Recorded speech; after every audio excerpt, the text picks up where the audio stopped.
का आज की जो हमारी क्लास रहेगी बीपीएससी 105 पॉलिटिकल साइंस की एक क्लास रहने वाली है। और इस क्लास में हम लोग सारे इंपॉर्टेंट क्वेश्चन को करेंगे जो कि आपके आने वाले एग्जाम के लिए सबसे ज्यादा इंपॉर्टेंट है। तो क्लास को आप लोग पूरी जरूर देखिएगा क्योंकि इसमें से एग्जाम में आपको कोई एक भी क्वेश्चन छूटने वाला नहीं है। इससे बाहर आपको एक भी क्वेश्चन देखने को नहीं मिलेगा।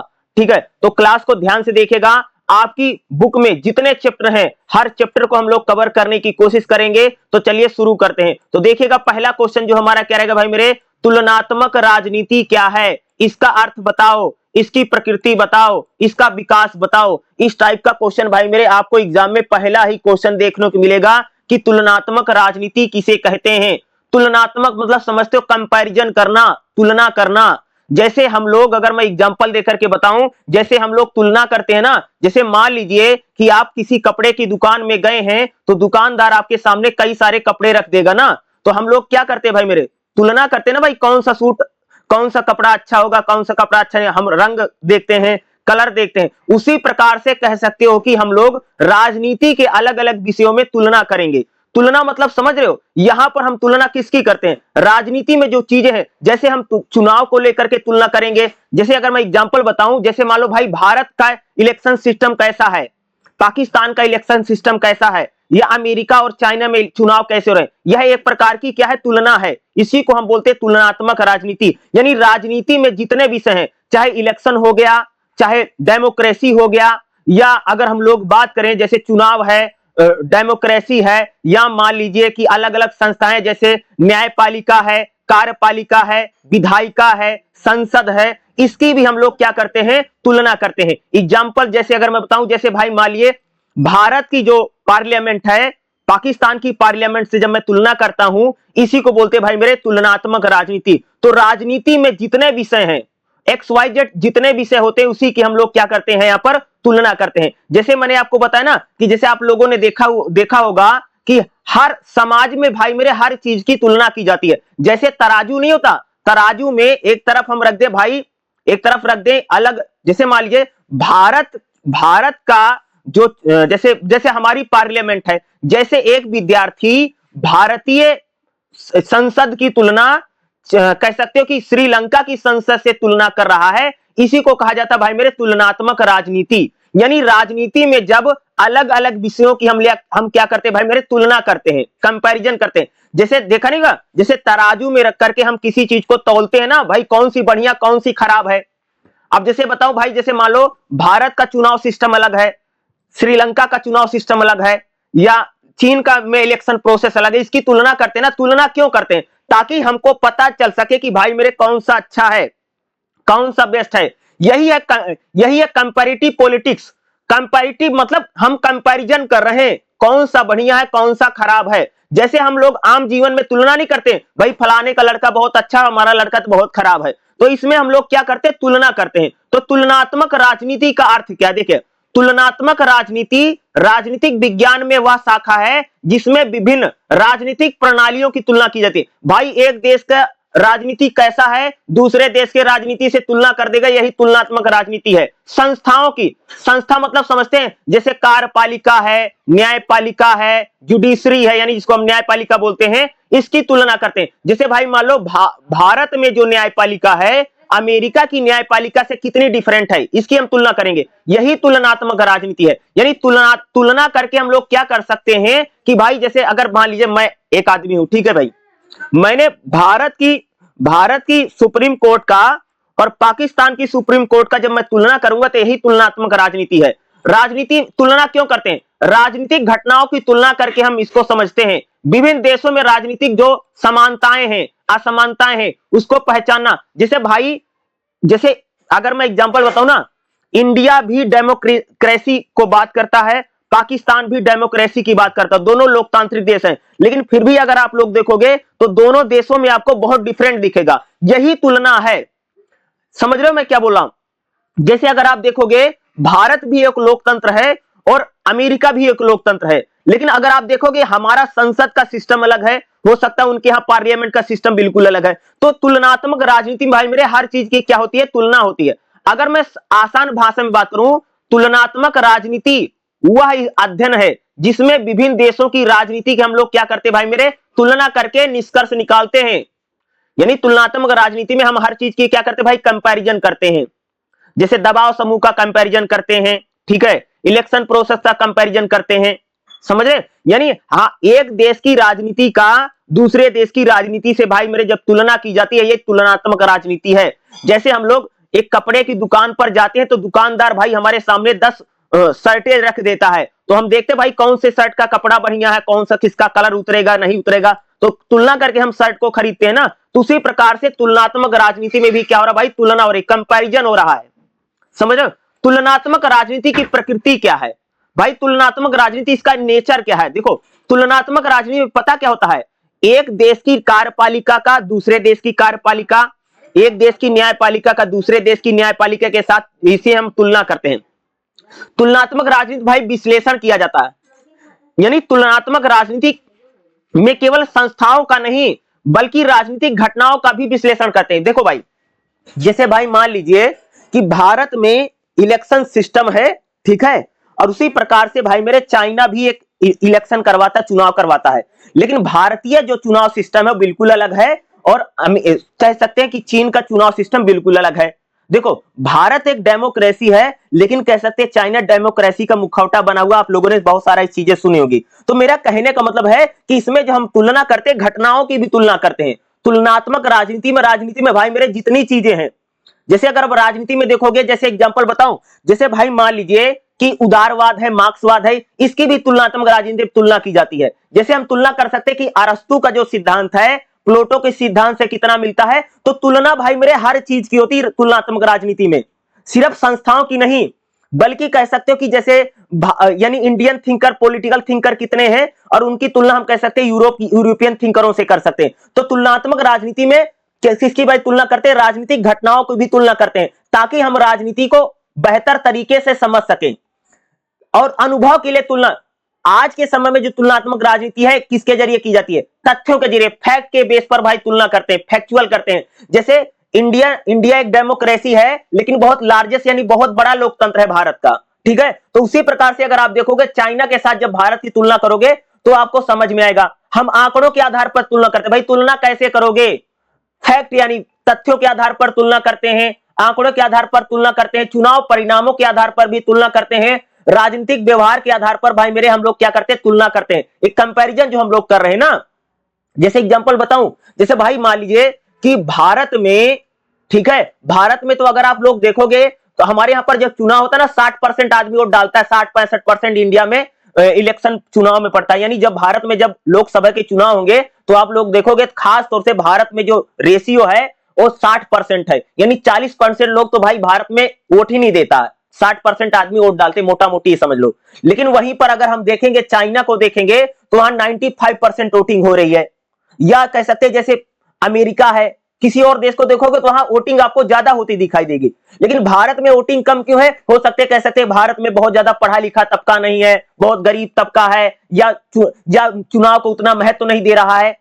भाई नंबर तो ज्यादा भारत के बड़े हैं, भारत की जनसंख्या बहुत बड़ी है। अगर आप अमेरिका का इलेक्शन सिस्टम को देखते हैं तो उसके आगे भारत कह सकते हैं भारत से बहुत बड़ा लोकतंत्र है, यानी भारत में जनसंख्या बहुत ज्यादा है, लेकिन अमेरिका में जनसंख्या उतनी नहीं। लेकिन अमेरिका की जनसंख्या कह सकते हो कि ज्यादा पढ़ी लिखी है, ज्यादा लोकतंत्र के प्रति जानती है, अधिकारों को जानती है, वो भाई ज्यादा वोट डाल रहे हैं। हमारे यहाँ लोग वोट नहीं डाल पाते हैं ना। अमेरिका कह सकते हैं 35 लाख आबादी का, 35 करोड़ की आबादी का देश है, 35 से 36 करोड़ आबादी है। भारत में कह सकते हैं लगभग 145 करोड़ की आबादी का देश है। तो उसी आधार पर देखोगे कि हमारा नंबर तो बड़ा है, लेकिन कह सकते हो कि लोकतांत्रिक उतना नहीं। तो भाई इसमें हम लोग क्या करते हैं, कंपैरिजन करते हैं। दूसरा, तुलनात्मक राजनीति में जो हम तुलना करते हैं, ये हर जगह तुलना होती है भाई।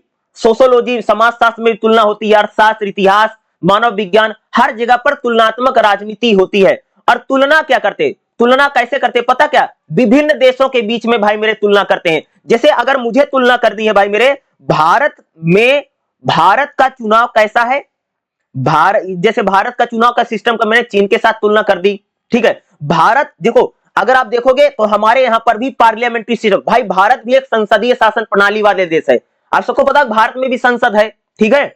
और उसी प्रकार से अगर आप देखोगे तो भाई बांग्लादेश में भी एक संसद है, ठीक है। उसी प्रकार से अगर आप देखोगे तो अमेरिका भी संसदीय शासन प्रणाली की बात करता है, अमेरिका में भी संसद है। लेकिन हर जगह का जो संसद है उसकी प्रक्रिया अलग है, प्रोसेस अलग है। तो इसी बात, इसी चीज को हम लोग क्या करते हैं भाई, तुलना करते हैं। तुलना किसके बीच में होती है? अलग अलग कंट्रियों के बीच में हम तुलना करते हैं। दूसरा, समय अवधि के बीच में तुलना करते हैं, यानी संस्थाओं के बीच में तुलना करते हैं। जैसे न्यायपालिका, जैसे भारत की न्यायपालिका का अमेरिका की न्यायपालिका से तुलना कर दी।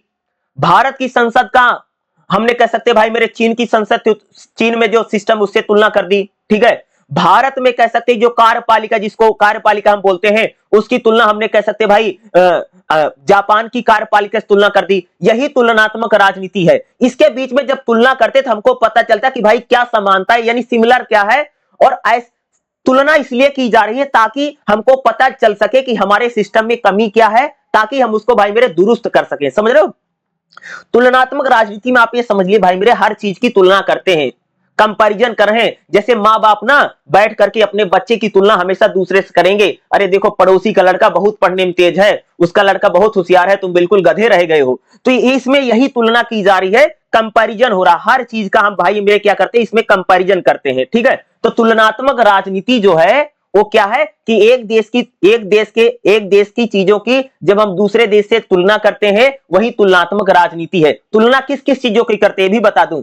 जैसे अगर हम तुलना की बात करेंगे तो हम पॉलिटिकल जो थ्योरी है, राजनीतिक सिद्धांतों की भी तुलना की जाती है भाई।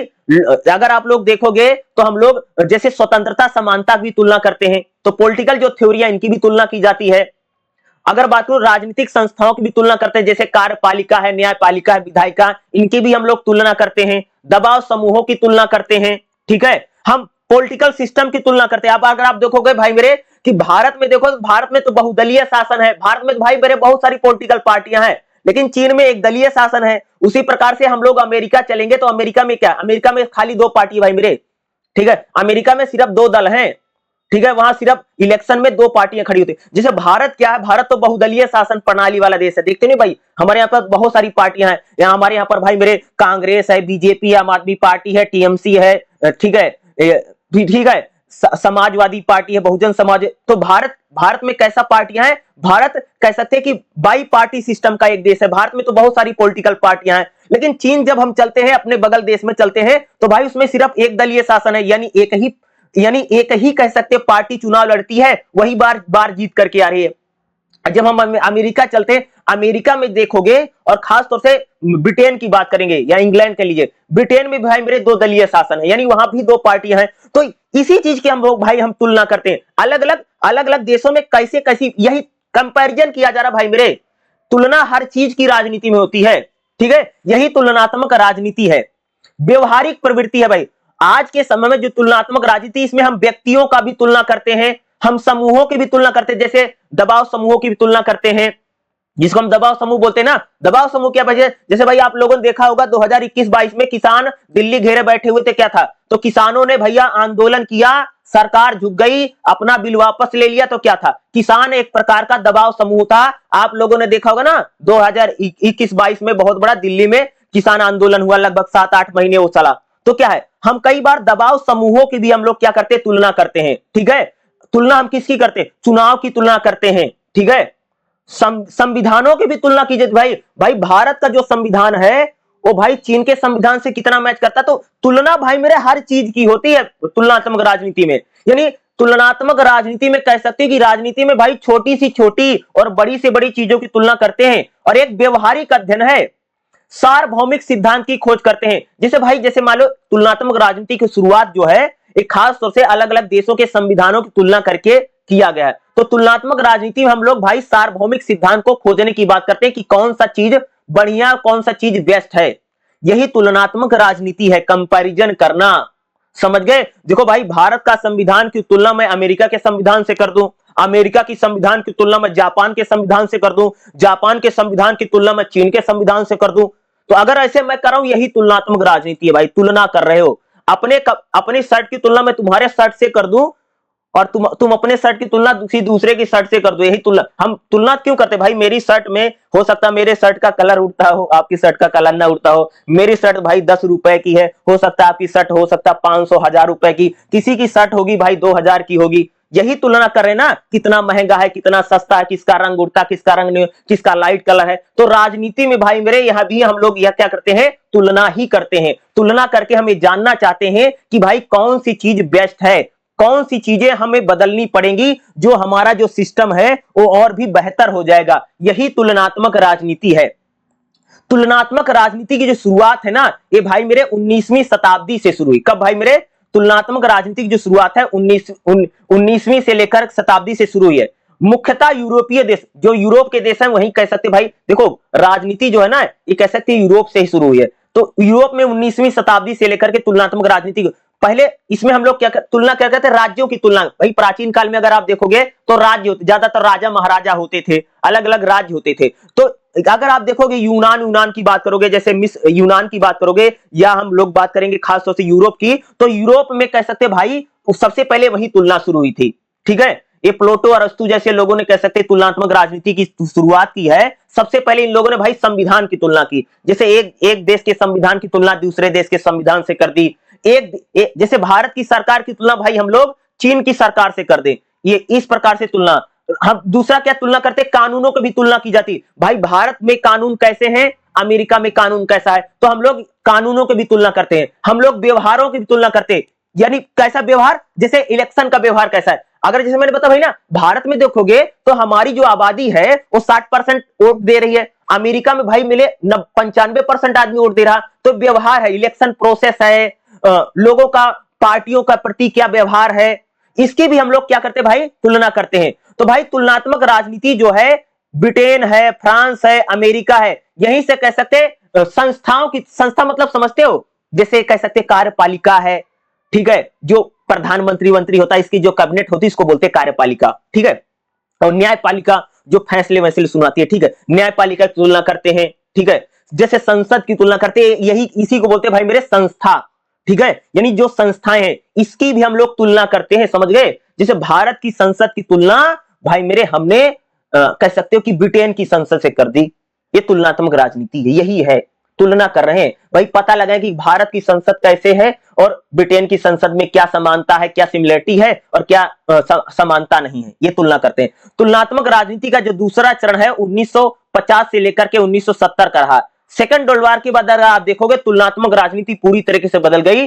सेकंड वर्ल्ड वॉर में अगर आप देखो, डेविड ईस्टन ये पॉलिटिकल थिंकर है, ठीक है, आलमंड, ठीक है, या डेविड ईस्टन, आलमंड जैसे लोगों ने कह सकते कि द्वितीय विश्व युद्ध के बाद जब सेकंड वर्ल्ड वॉर हुआ उसके बाद तुलनात्मक राजनीति का स्वरूप बदला, और द्वितीय विश्व युद्ध के बाद जो तुलनात्मक राजनीति अनुभवजन्य यानी अनुभव एक्सपीरियंस की तुलना की जाने लगी। अनुभव, जिसे राजनीति को वैज्ञानिक बनाने का बहुत यानी वैज्ञानिक तरीके से भाई मेरे तुलना करते हैं। ठीक है, दूसरा संस्थाओं की तुलना। भाई मेरे देखो, जब तुलनात्मक राजनीति शुरू हुई थी ना, तो ज्यादातर पता किसकी तुलना करते थे? संविधान की तुलना कर देते थे ये लोग, जैसे कार्यपालिका की तुलना कर देता था, न्यायपालिका की तुलना कर देते थे। लेकिन सेकंड वर्ल्ड वॉर के बाद जो तुलना होने लगी तुलनात्मक राजनीति में, इन लोगों ने व्यवहार की ज्यादा तुलना करते थे। व्यवहार मतलब समझते हो कि भारत का, जैसे भारत में इलेक्शन प्रोसेस क्या है, पहले ये लोग ज्यादातर संस्था की तुलना बहुत होती। स्टार्टिंग में जब तुलनात्मक राजनीति शुरू हुई है तो ज्यादातर यही करते थे, एक देश की संविधान की दूसरे देश के संविधान से तुलना कर देते थे, एक देश की कार्यपालिका दूसरे देश की कार्यपालिका से तुलना कर देते थे,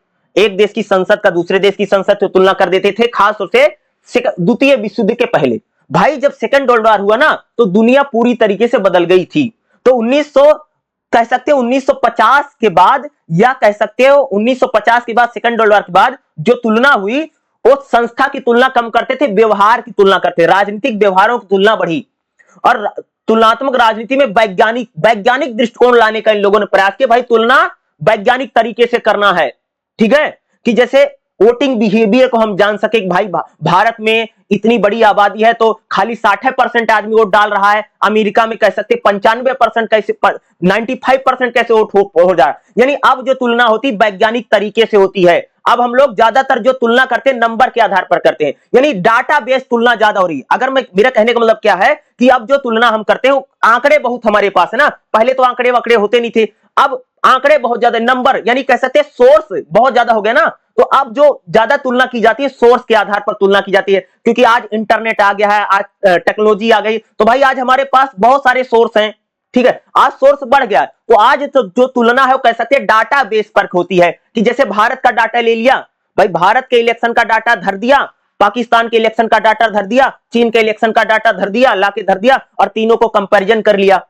यही तुलना हो रही। यानी अब संख्या नंबरिंग तुलना ज्यादा, नंबर तो अब तो आंकड़े आते बहुत जल्दी है, पहले पुराने जमाने में कुछ नहीं होता था, पुराने जमाने में भाई जानकारी बहुत कम मिलती थी, किसी भी देश के बारे में जानना बड़ा मुश्किल था, समझ रहे हो। लेकिन आज दुनिया बदल रही है, अगर मैं कह सकता हूं कि 1950 के बाद दुनिया बहुत बदली है, और कह सकते हैं कि अब जो है आंकड़ों आधारित तुलना ज्यादा हो रही है, नंबरिंग डाटा बेस कह सकते हो कि तुलना ज्यादा करते हैं अब बेस। जैसे मैंने बोला ना कि जैसे तुलना कर लेगा कि भाई भारत में जैसे भारत में आम चुनाव होते हैं, ठीक है, भारत के आम चुनाव में जनता कितना वोट दी, क्योंकि अब नंबर तुरंत आ जाते हैं, आंकड़े तुरंत आ जाते हैं, पहले तो आंकड़े आते नहीं थे, तो अब संख्यात्मक तुलना ज्यादा होती है और वैज्ञानिक तरीके से की जा रही है। अब जिसको ये हो रही, दूसरा क्या, उत्तर व्यवहारवादी चरण में, यानी 1970 के बाद तुलनात्मक राजनीति कैसे रही, तो अब 1970 में जो तुलनात्मक राजनीति है, मूल्य वैल्यू के आधार पर बहुत तुलना हो रही, वैल्यू तुलना यानी मूल्यों को बहुत देखते हैं कि एक देश के जो मूल्य है दूसरे देश से कितने मैच कर रहे हैं, क्योंकि बदलता भाई समय हमेशा बदलता रहता है, दुनिया एक जैसी नहीं रहती है। ये कह लो कि 1950 में जो तुलना करते थे, आज 2025 में तुलना बदल गई, आज हम वैल्यू बहुत करते हैं, वैल्यू बेसिस तुलनाएं हो रही है, वैल्यू के।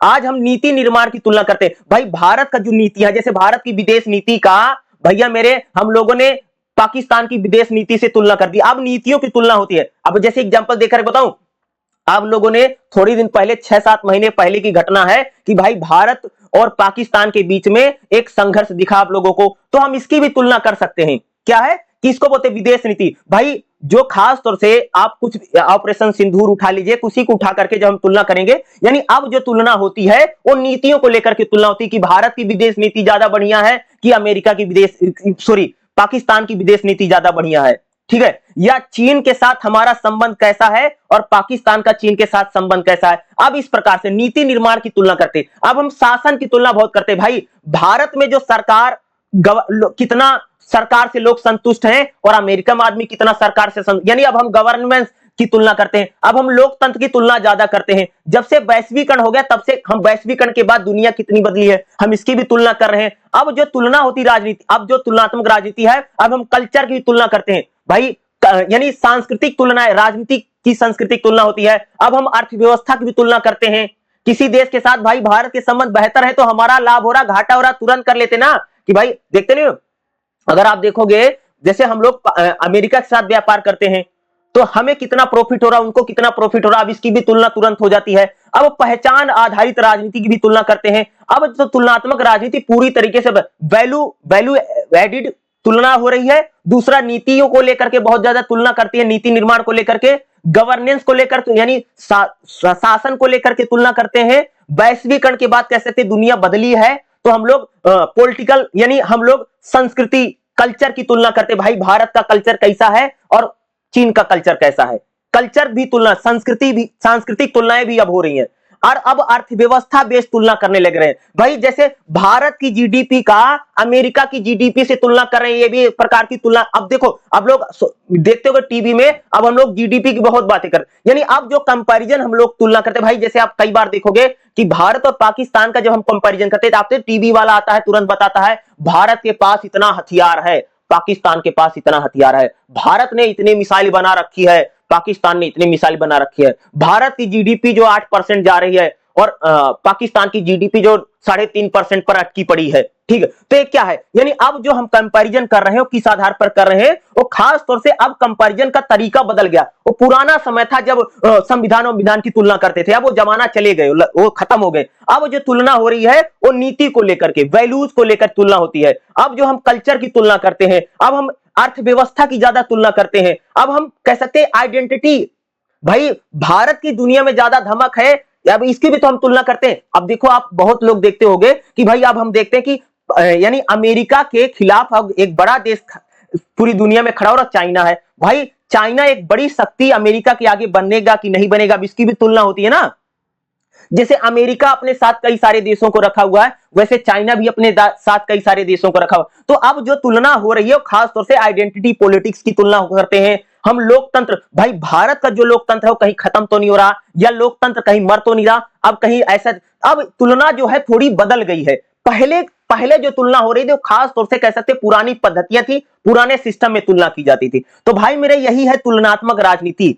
कह सकते कि जो प्लेटो अरस्तु के समय शुरू हुई थी, आज 2025-26 में तुलना का तरीका बदल गया है। आज हम ये तुलना करते हैं कि भाई कह सकते हो कि हम ये देखते हैं कि हमारे ऊपर कह सकते अमेरिका ने कितना कह सकते यानी ड्यूटी लगा दी है, ठीक है, या कितना टैरिफ रहा। अब टैरिफ की तुलना करते भाई कि यानी कह सकते हो कि अमेरिका ने भारत पर ज्यादा टैरिफ लगा कि पाकिस्तान पर ज्यादा टैरिफ लगा है, कि उसने चीन पर ज्यादा टैरिफ। तो अब तुलना जो है, तुलना के जो तौर तरीके हैं वो बदल रहे हैं, कह सकते हैं कि 1970 के बाद, क्योंकि हर समय एक जैसा नहीं, तो अब तुलना इस प्रकार से हो रही है।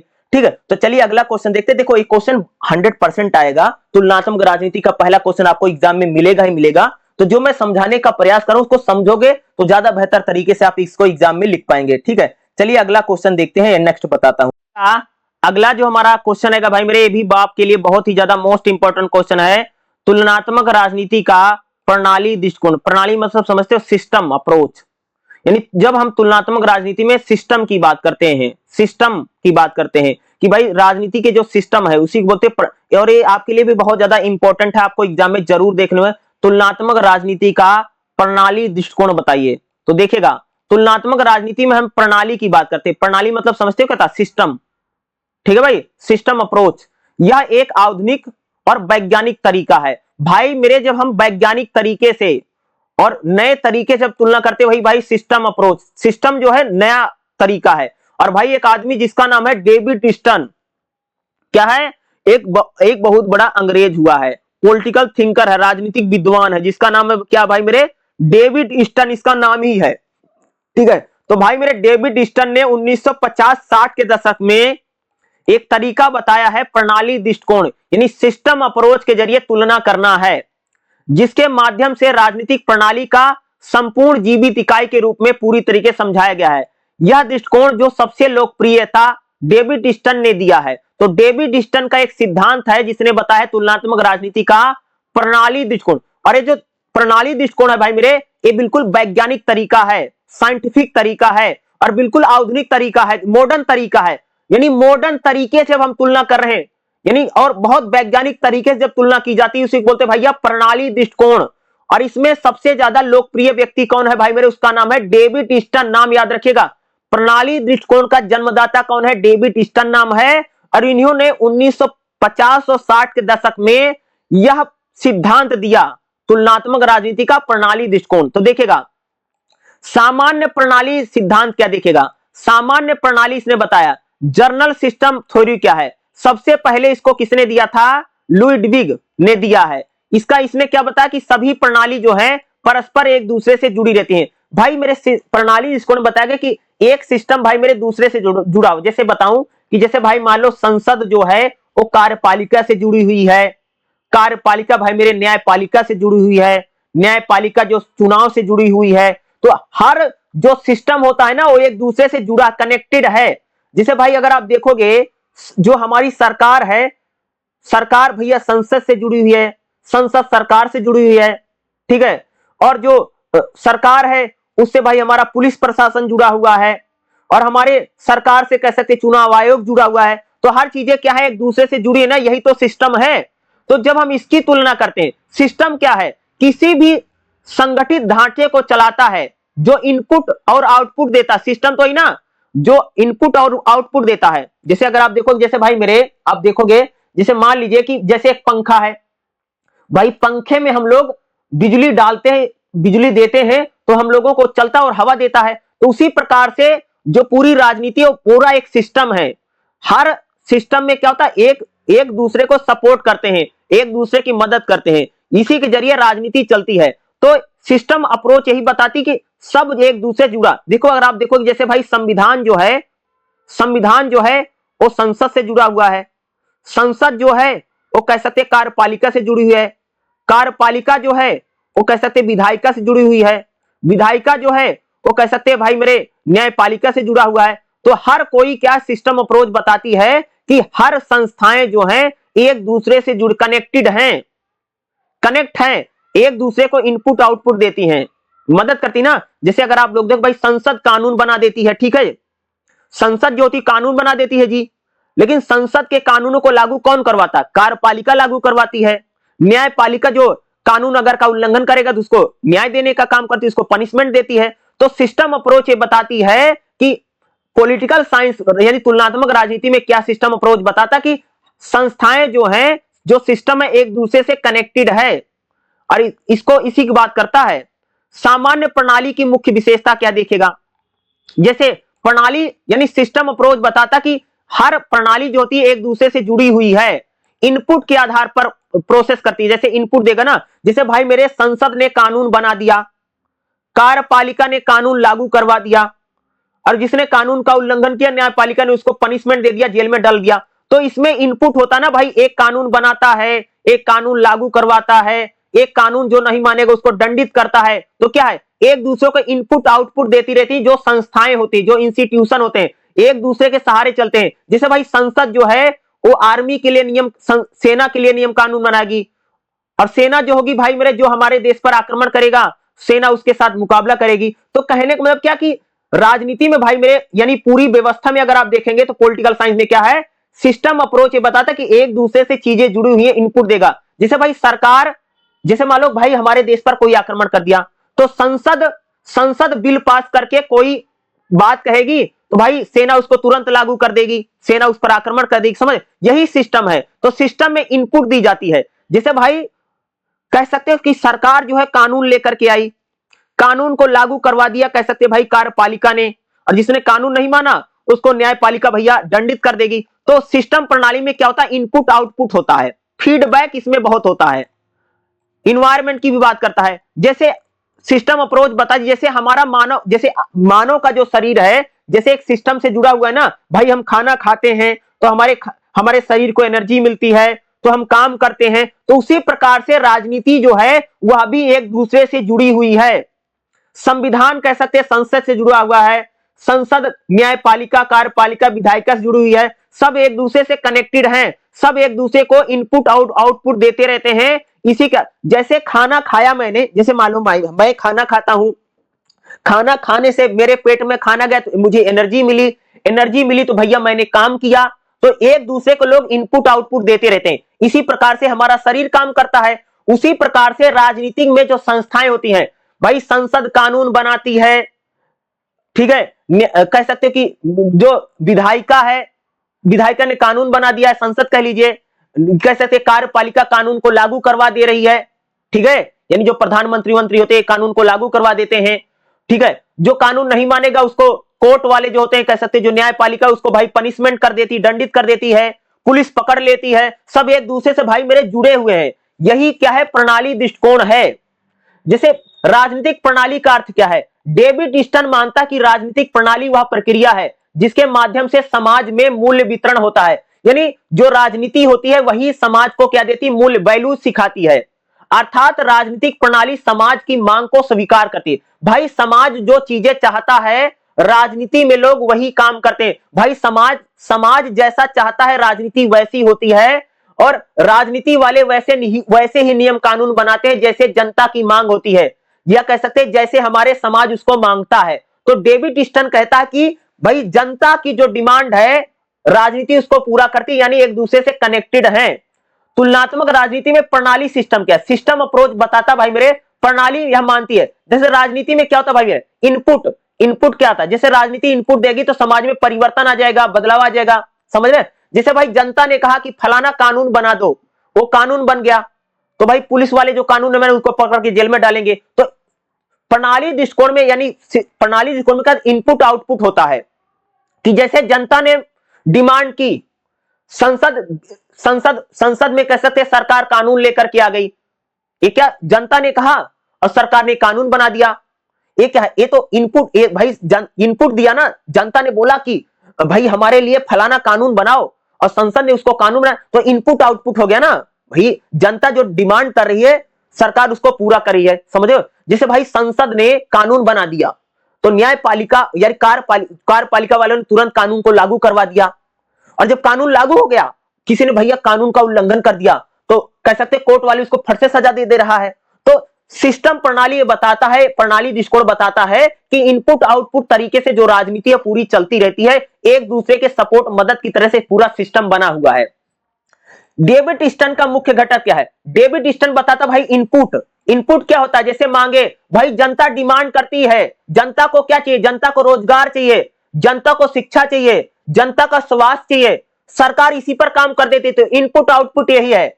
सपोर्ट क्या है? जैसे समर्थन, जैसे मान लीजिए भाई, जैसे सरकार लोगों पर विश्वास बनाने के लिए टैक्स लगाती है, कानून को मनवाती है, चुनाव में भाग लेने देती है, ठीक है। रूपांतरण प्रक्रिया भी होता ना, जैसे यह चरण बताता कि इनपुट नीतियों को बदलता है। जैसे जनता जो भी मांग करेगी उसको सरकार बेहतर करेगी, प्रशासन करेगी, राजनीति ब्यूरोक्रेसी करेगी। आउटपुट में क्या निकलता है भाई? जनता जो डिमांड करेगी, सरकार उन कानूनों को बनाती, उन नीतियों को बनाती, उन कार्यक्रम को बताती है। तो सिस्टम इसी प्रकार से काम करता है भाई। जनता को जो चीजें चाहिए, नियम कानून वो बनाए जा रहे हैं। तो यही है भाई मेरे सिस्टम अप्रोच, यानी इनपुट और आउटपुट के जरिए यह पूरा चल रहा है। यही है भाई मेरे प्रणाली दृष्टिकोण। बहुत इंपॉर्टेंट क्वेश्चन है, 100% आएगा। साथ में फीडबैक भी होता, जनता प्रतिक्रिया भी। एक बात बताओ, जैसे भाई मान लो कि हमारे देश में बहुत बेरोजगारी है, ठीक है, तो जनता करी भाई नौकरी दो, ठीक है, जनता कहेगी नौकरी दो। सरकार जो है नियम कानून उसने बना दिया, नौकरी लोगों को मिलेगी, ठीक है। तो भाई जैसे मान लो कि जनता ने डिमांड किया कि भाई रोजगार चाहिए, तो सरकार क्या करेगी? रोजगार के लिए काम करेगी। सरकार ने जनता को रोजगार दिया। अगर भाई मान लो जनता को लगा कि सरकार रोजगार नहीं दे पा रही है, तो भाई चुनाव में लोग उसको हरवा देंगे। ये होगा फीडबैक, भाई तुमने हमारा काम नहीं किया, अब हम आपको वोट नहीं देंगे। तो फीडबैक भी तो जनता देती है। कई बार देखा होगा ना, जैसे भाई एग्जांपल बताऊं आप लोगों ने, जैसे देखा होगा भाई, केजरीवाल को 2 बार दिल्ली के लोगों ने जिताया, ठीक है, 2 बार कह सकते कि केजरीवाल ने काम किया, जिता दिया। यानी जनता जो चाहती थी केजरीवाल वैसे ही कर रहे थे, 2 बार उन्होंने किया। तीसरी बार जब चुनाव हुआ तो केजरीवाल कह सकते भाई जनता की उम्मीदों पर खरे नहीं उतरे और जनता ने उनको हरा दिया। क्योंकि जनता जो चाहती थी, वो जनता जो इनपुट दे रही थी, ठीक है, आउटपुट केजरीवाल नहीं दे पाया, सरकार, तभी तो हार गए भाई मेरे। तो इनपुट आउटपुट यही है कि जनता जो डिमांड कर रही है उसको पूरे इनपुट आउटपुट। जैसे भाई मान लो, जैसे तुम हो, तुम अपने पापा से कह रहे हो पापा मुझे 10,000 रुपया दे दो, ठीक है, ठीक है, तो भाई तुम्हारे पापा 10,000 दे देंगे, तो तुम पापा के प्रति बहुत आज्ञाकारी रहोगे, पापा की बात मानोगे। जैसे भाई माने तुमने पैसा मांगा, तुम्हारे घर वालों ने नहीं दिया, तो भाई तुम बगावत कर दोगे, तुम समर्थन नहीं करोगे। यही इनपुट आउटपुट है, यही इनपुट आउटपुट है कि हमारा जो पूरा राजनीति है एक दूसरे के समर्थन सहयोग से चलता है, पूरी पॉलिटिकल राजनीति इसी प्रकार से। तो तुलनात्मक राजनीति में प्रणाली दृष्टिकोण यही बताता है कि सब भाई मेरे एक दूसरे के सपोर्ट से, मदद से चल रहे हैं। एक बात बताओ भाई मेरे, अगर संसद कानून बना दे लेकिन न्यायपालिका वाले किसी को सजा नहीं देंगे तो कैसे काम चलेगा बताइए भाई? अगर संसद खाली कानून बनाकर के बैठ जाए और न्यायपालिका कुछ नहीं करेगी तो कैसे काम चलेगा? तो इसका मतलब क्या कि इनपुट आउटपुट होना जरूरी है। जैसे मैंने पापा से, जैसे आपने अपनी पिताजी से पैसा मांगा कि मुझे कोई काम है, पैसा दे दो। अगर आपके घर वाले पैसा नहीं देंगे तो आप क्या, भाई आप उनकी बात नहीं मानोगे, आप बगावत कर दोगे, ठीक है। यही यानी जो राजनीति है एक दूसरे से इनपुट आउटपुट के तरीके से चलती है। जैसे भाई मान लो जनता को रोजगार चाहिए, जनता को महंगाई कम चाहिए, और भाई अगर जनता को रोजगार नहीं मिलेगा, महंगाई कम नहीं, तो जनता क्या करेगी भैया? सरकार को हरवा देगी। ये क्या दे देगी? ये प्रतिक्रिया है भाई। जैसे अगर आप लोग देखोगे भाई, हम लोग सरकार से डिमांड करते रहते भाई रोजगार दो, नौकरी दो, पढ़ा लिखा समाज है। अगर सरकार नौकरी नहीं दे पाएगी तो जनता क्या करेगी? उसको हरा देगी। तो इनपुट आउटपुट चलता रहता है और इसी प्रकार से हमारा पूरा सिस्टम चलता है, पूरी राजनीति। तो तुलनात्मक राजनीति में भाई मेरे प्रणाली दृष्टिकोण यही सिस्टम चलता है, पूरा वैज्ञानिक तरीका आपको अच्छी तरीके से समझ है। और क्या इस सिद्धांत को किसने दिया भाई मेरे? डेविड स्टन ने दिया। और पूरा एक वैज्ञानिक पद्धति है कि भाई मेरे, जैसे मान लीजिए कि जैसे मान लो भाई पंखा है लगा हुआ, पंखे में अगर लाइट नहीं जाएगी तो पंखा नहीं चलेगा, और पंखा नहीं चलेगा तो हवा नहीं आएगी, समझ रहे हो? तो कहने का मतलब है कि जनता जो डिमांड कर रही है, सरकार वैसे नियम कानून है। तो इनपुट आउटपुट यानी यही तुलनात्मक राजनीति में क्या है भाई मेरे? प्रणाली दृष्टिकोण है। और प्रणाली जो दृष्टिकोण है आपको एग्जाम में भाई मेरे 100% क्वेश्चन आएगा ही आएगा, और इसको लिख करके जरूर आना। जो मैं समझाने का प्रयास कर रहा हूं उसको अगर आप समझेंगे तो आपको अच्छे तरीके से आएगा। जिसे प्रणाली दृष्टिकोण की उपयोग भाई बहुत यूजफुल है, खास तौर से इससे आप राजनीति को और बेहतर तरीके समझ पाओगे। समझ गए? तो जैसे निष्कर्ष तो एग्जाम में लिखना ही होता है, तो लिखेगा तुलनात्मक राजनीति में जो प्रणाली दृष्टिकोण है यह एक वैज्ञानिक तरीका जिसके जरिए हम राजनीति को समझ सकते हैं। इन ईस्टर्न ने बोला भाई इनपुट आउटपुट मॉडल है, कि इनपुट आउटपुट मॉडल ये बताता कि जनता जो डिमांड कर रही, सरकार डिमांड को पूरी करती है, उसके लिए नियम कानून बनाती है, तो जनता भाई उसके समर्थन में चुनाव देती है, उसको दोबारा जिता देती है। तो इनपुट आउटपुट का सिद्धांत जो है राजनीति में चलता रहता है, यही प्रणाली दृष्टिकोण है। तुलनात्मक राजनीति का अध्ययन करने का सबसे बेहतर तरीका, सबसे अच्छा तरीका है, और यह एक आधुनिक तरीका, वैज्ञानिक तरीका है जिसमें हम लोग क्या करते हैं, तुलनात्मक राजनीति का भाई मेरे अध्ययन करते हैं। तो प्रणाली दृष्टिकोण भाई मेरे बहुत इंपॉर्टेंट है और एग्जाम में क्वेश्चन आपको मिलेगा ही मिलेगा।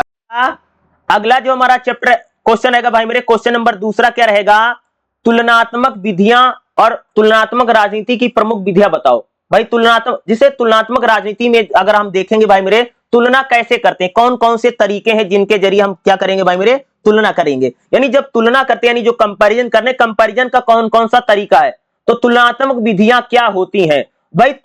तुलनात्मक राजनीति में जैसे जैसे हम तुलना करेंगे, जैसे हम घटनाओं की तुलना करते हैं, संस्थाओं की तुलना करते हैं, व्यवहार की तुलना करते हैं, यही है भाई वैज्ञानिक तरीका लाते हैं। जैसे एक देश की तुलना दूसरे देश से कर दिया, एक समूह की तुलना दूसरे देश से कर दिया, तो हम भिन्नताओं की पहचान करते हैं। दूसरा, कारण और परिणाम को जानने के लिए भाई मेरे हम लोग तुलना करते हैं।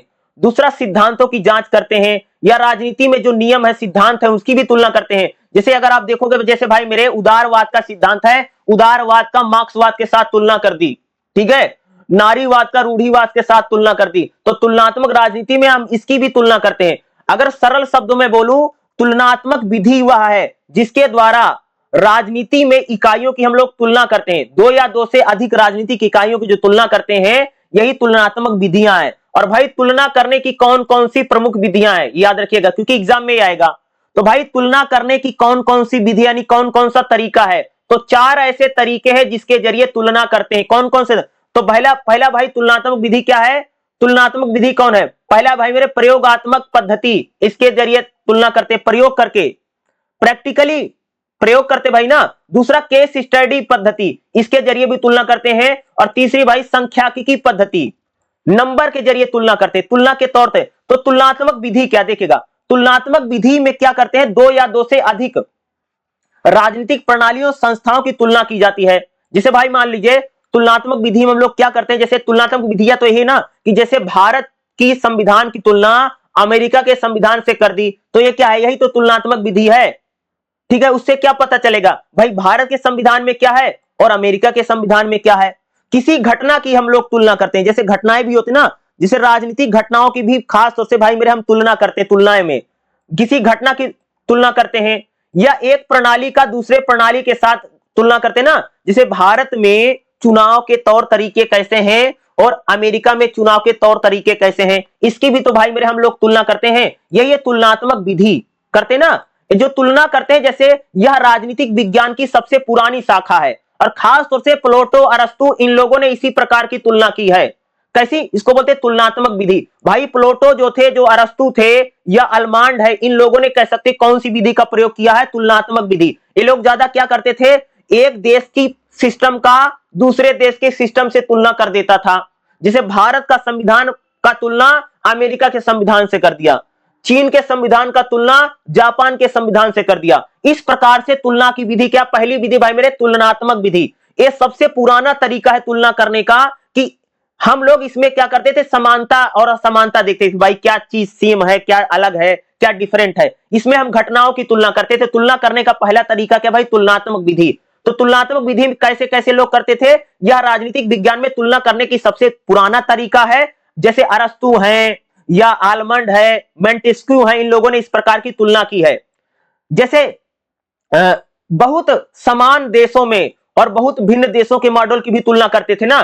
जैसे भारत और पाकिस्तान की राजनीतिक संस्थाओं की तुलना कर दी, भाई भारत में चुनाव कैसे है, भारत में पार्लियामेंट कैसे है, और अमेरिका में चुनाव कैसे, अमेरिका की पार्लियामेंट कैसे है, या पाकिस्तान के साथ तुलना, इस प्रकार की तुलना करते थे। जैसे ब्रिटेन की तुलना, भैया ब्रिटेन की संसद की तुलना अमेरिका की संसद से कर दी, ठीक है। या ब्रिटेन की तुलना हमने भारत के साथ कर दी। इस प्रकार की तुलना की जाती थी तुलनात्मक राजनीति में सबसे पहले, ये इस प्रकार की करते थे। जिसे भारत और पाकिस्तान में राजनीतिक संस्थाओं की तुलना कर देना, ब्रिटेन और अमेरिका में संसदीय प्रणाली की तुलना कर देना, ये सबसे पहला तरीका ये होता है, इस प्रकार की तुलना की जाती थी। ये सबसे पुराना तरीका है, जिसको हम लोग बोलते हैं ट्रेडिशनल तरीका है, इस प्रकार से तुलना करते थे। दूसरा कौन सा तरीका तुलना करने का? प्रयोगात्मक पद्धति। तो प्रयोगात्मक पद्धति तुलनात्मक राजनीति में तुलना करने का एक तरीका है, तुलना की विधि है। तुलना कैसे करना भाई, ये तो समझोगे। तो प्रयोगात्मक पद्धति में क्या करते थे? प्रयोगात्मक पद्धति में शोध करके किसी घटना, शोधकर्ता किसी घटना को जांचने के लिए शोध करता था और स्थिति का परिणाम देखता था, इस प्रकार से तुलना करते थे।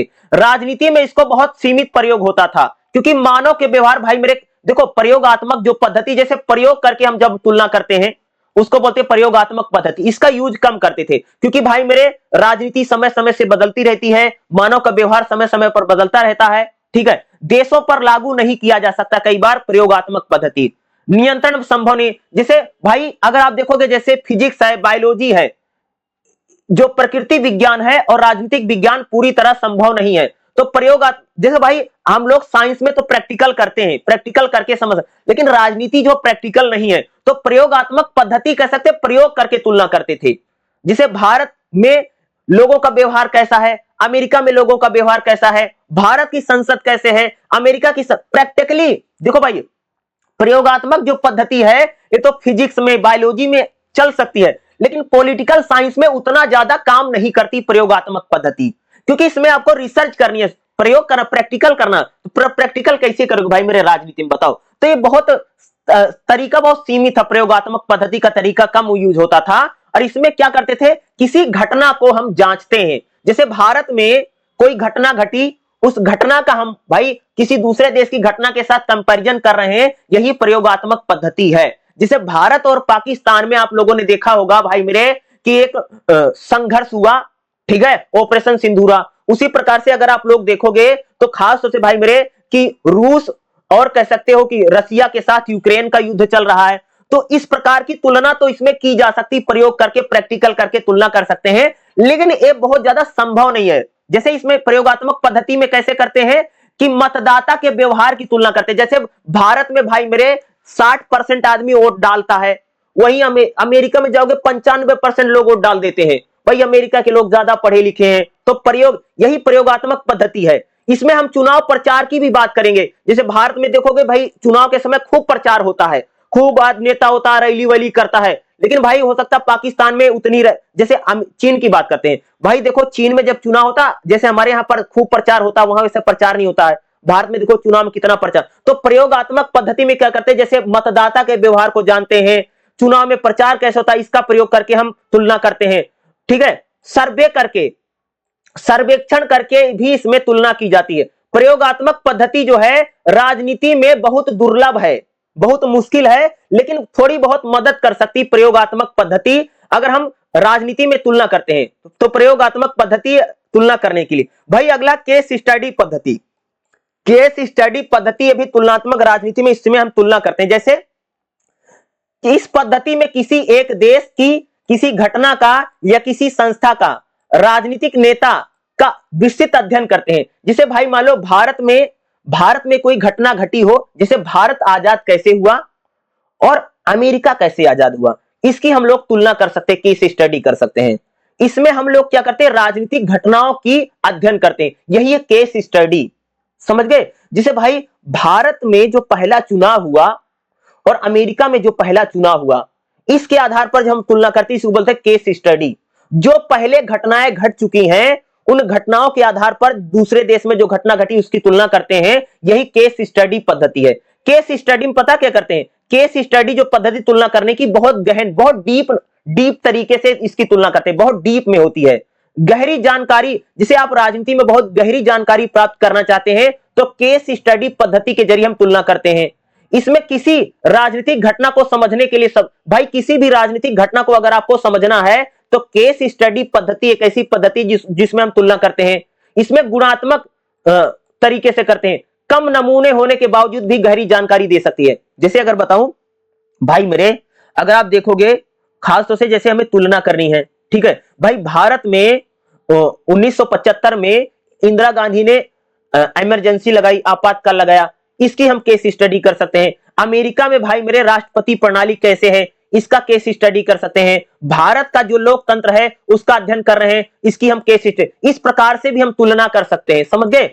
तो इसमें केस स्टडी में जो घटनाएं घट चुकी है, जैसे राजनीति में तुलना तो कर रहे हैं, लेकिन केस स्टडी में क्या था, जो भैया घटना बीत चुकी है, जो चीज चली गई है, उसके आधार पर आज की चीजों को जब तुलना करते हैं, इसे बोलते हैं भाई मेरे केस स्टडी। जैसे भाई कई बार आप लोगों ने टीवी पर देखा होगा कि भाई मेरे 1975 में जैसे इंदिरा गांधी ने इमरजेंसी लगा दी थी, उसी प्रकार से आज इमरजेंसी नहीं लगी है, लेकिन सिस्टम वैसे चल रहा है। तो केस स्टडी इसी को बोलते हैं। पुरानी घटनाओं के आधार पर जब हम किसी परिस्थिति की तुलना करते हैं, यही केस स्टडी है। जैसे भाई भारत में लोकतंत्र के विकास का अध्ययन कर रहे हो, केस स्टडी पद्धति तुलनात्मक राजनीति की। अमेरिका में राष्ट्रपति प्रणाली का अगर आप तुलना कर रहे हैं तो केस स्टडी है। भारत में आपातकाल लगा था 1975 में, तो केस स्टडी बन जाएगी। जैसे इसमें सामान्यीकरण, यानी इसको कह सकते हो कि एक प्रकार से कह सकते हैं सामान्य नई तरीके, निष्कर्ष निकालने इसमें बहुत कठिन हो जाता जब केस स्टडी करते हैं। भाई एक बात बताओ, 1975 में जो घटना घटी थी उसकी तुलना 2025 की घटना से करोगे तो कैसे हो पाएगा। तो केस स्टडी में पुरानी जो घटनाएं घट जाती हैं उनके आधार पर राजनीति में तुलना करते हैं। भाई मेरे केस स्टडी तुलनात्मक राजनीति में इसके जरिए भी तुलना करते हैं। अगला भाई सांख्यिकी पद्धति। सांख्यिकी मतलब समझते हो कि जब हम राजनीति में तुलना करते हैं, नंबरों के जरिए, आंकड़ों के जरिए तुलना की जाती है, यह होती भाई सांख्यिकी पद्धति। जैसे मान लो भारत में भाई मेरे बहुत सारी पॉलिटिकल पार्टियां हैं, अमेरिका में भाई मेरे 2 ही पॉलिटिकल पार्टी होती है, चीन में भाई मेरे 1 ही पॉलिटिकल पार्टी है। तो संख्या या नंबर के जरिए जब तुलना की जाती है, इसी को बोलते भाई तुलनात्मक राजनीति में सांख्यिकी पद्धति।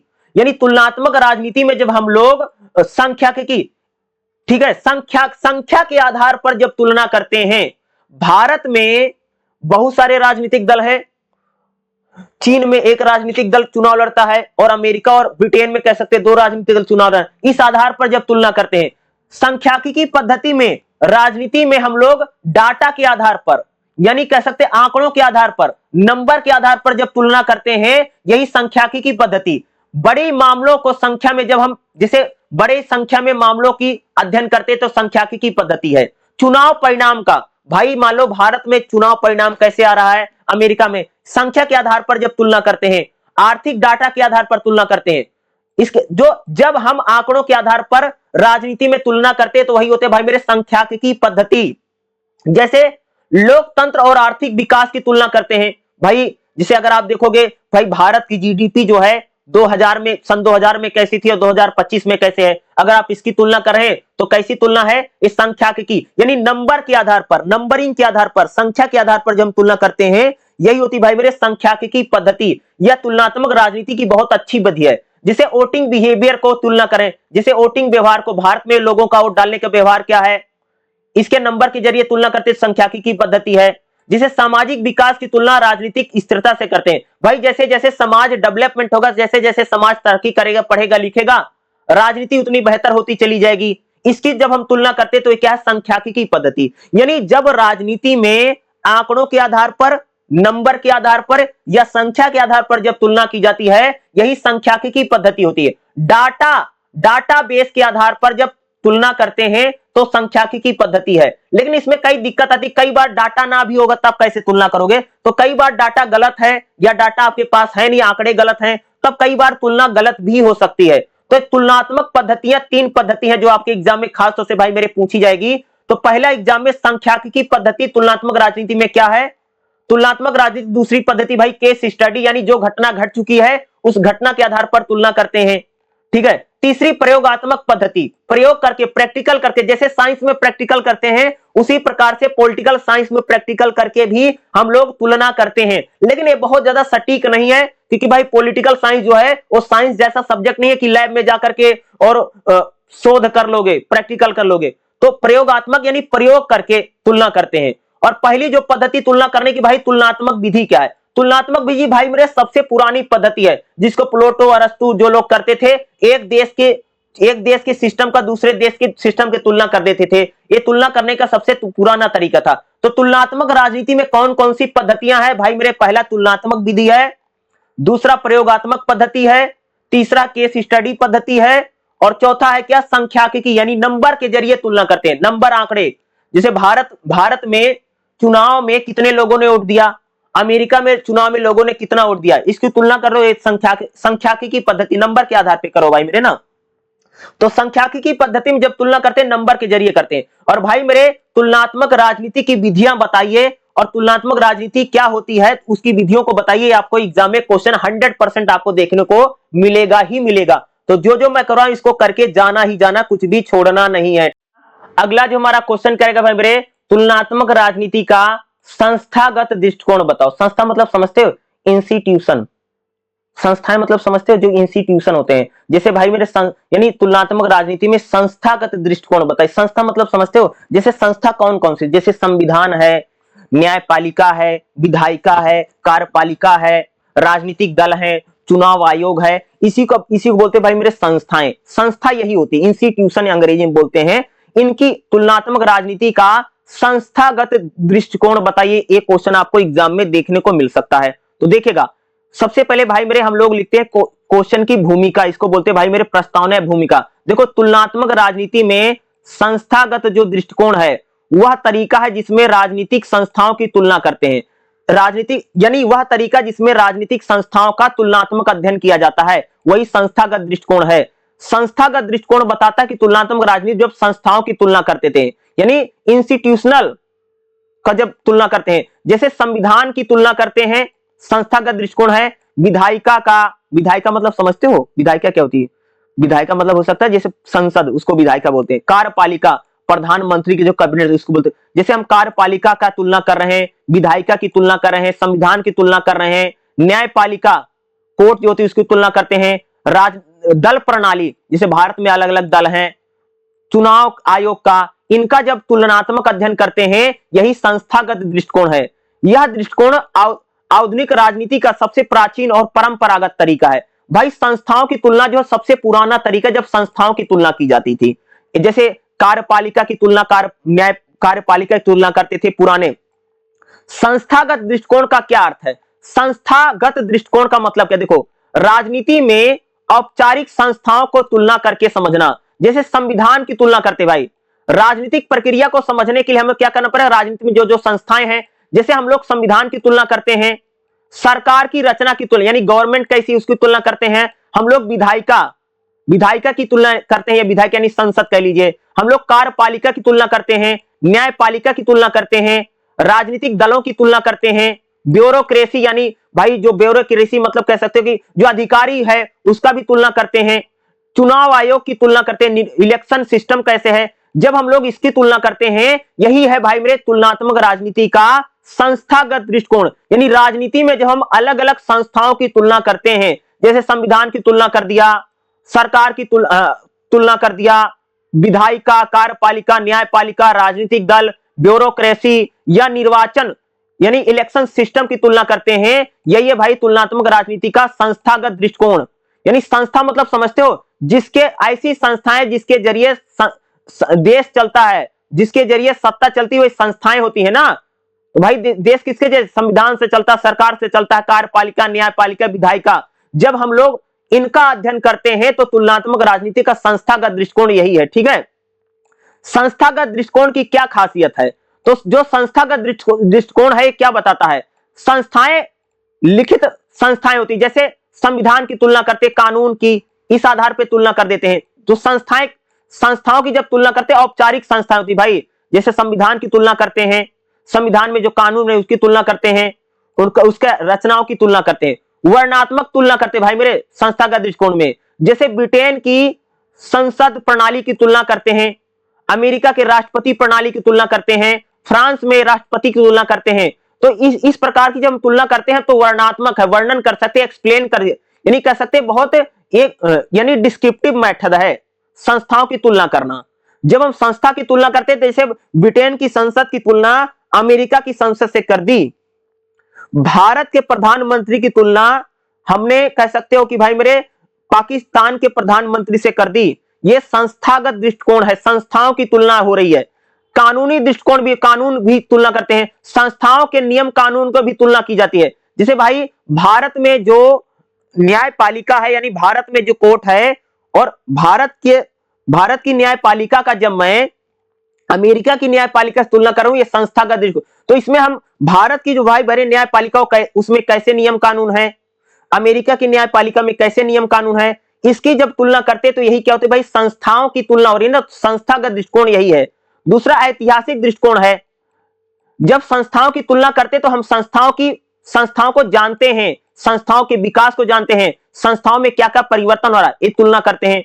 दूसरा संस्थागत जो दृष्टिकोण होता है तुलनात्मक राजनीति का, ये राज्य के आधार पर होता, राज्य जिसको सबसे ज्यादा महत्व देता उसके आधार पर तुलना करते हैं। तो तुलनात्मक राजनीति का जो संस्थागत दृष्टिकोण है, ये राज्य को सर्वोपरि मान करके अध्ययन किया जाता है कि राज्य के लिए सबसे ज्यादा जरूरी चीजें हैं, और उसी के आधार पर भाई मेरे हम लोग क्या करते हैं, तुलना करते हैं, कंपैरिजन करते हैं। तो तुलनात्मक राजनीति का संस्थागत यानी संस्थाओं की तुलना होती है, और तुलनात्मक राजनीति का जो संस्थागत दृष्टिकोण है, इसमें हम लोग क्या करते हैं, जैसे संसद जैसे भारत में संसद है, और बनाम कांग्रेस पता क्या, कांग्रेस भी एक प्रकार को संसद ही बोलते हैं, जैसे भाई मेरे अमेरिका में ना संसद को कांग्रेस बोला जाता है, ठीक है। तो हम इसमें दो या दो से अधिक संस्थाओं की तुलना करते हैं, जैसे संसद का सिस्टम अलग है, कांग्रेस भी एक प्रकार की उसकी तुलना करते हैं। जैसे हम लोग कैबिनेट प्रणाली का, जैसे भारत में प्रधानमंत्री की तुलना भाई अमेरिका के राष्ट्रपति से कर दी, ये संस्थागत दृष्टिकोण है। एकात्मक संविधान की संघीय तुलना कर दे, जैसे भारत में भाई मेरे, भारत में अगर आप देखोगे तो क्या है, कैसा सिस्टम है, भारत में पार्लियामेंट्री सिस्टम है, अमेरिका में राष्ट्रपति शासन प्रणाली है।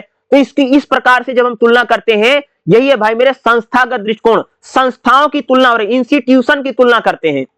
संस्थागत प्रणाली की उपयोगिता क्या भाई, अगर इस प्रकार की तुलना से हमें क्या फायदा, क्या बेनिफिट होगा, मेरिट्स क्या है, तो संस्थाओं की तुलना करने से क्या होगा कि राजनीति की स्ट्रक्चर को समझ में आएगा, यह बताता कि शासन कैसे काम करता। जब हम लोग भाई संस्था की तुलना करते तो हमको पता चलता है कि शासन कैसे चलता है, सरकार कैसे चलती, जब संस्थाओं की तुलना करते हैं।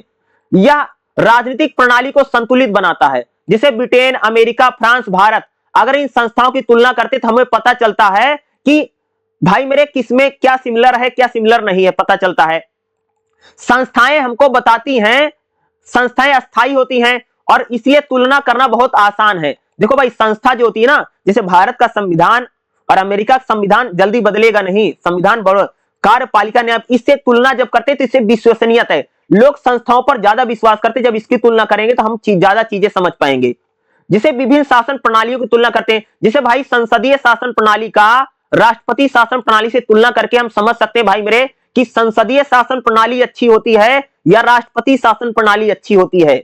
एकात्मक संविधान अच्छा है, संघात्मक संविधान अच्छा है, एकात्मक शासन अच्छा है कि संघात्मक शासन। देखो भारत में भाई संसद है, देखो भारत में अगर आप देखो प्रधानमंत्री के पास बहुत पावर है, राष्ट्रपति कुछ नहीं है। उसी प्रकार से अमेरिका में देखो भाई मेरे कि राष्ट्रपति के पास सारी पावर है, वह प्रधानमंत्री कुछ नहीं है, वह प्रधानमंत्री होता नहीं है।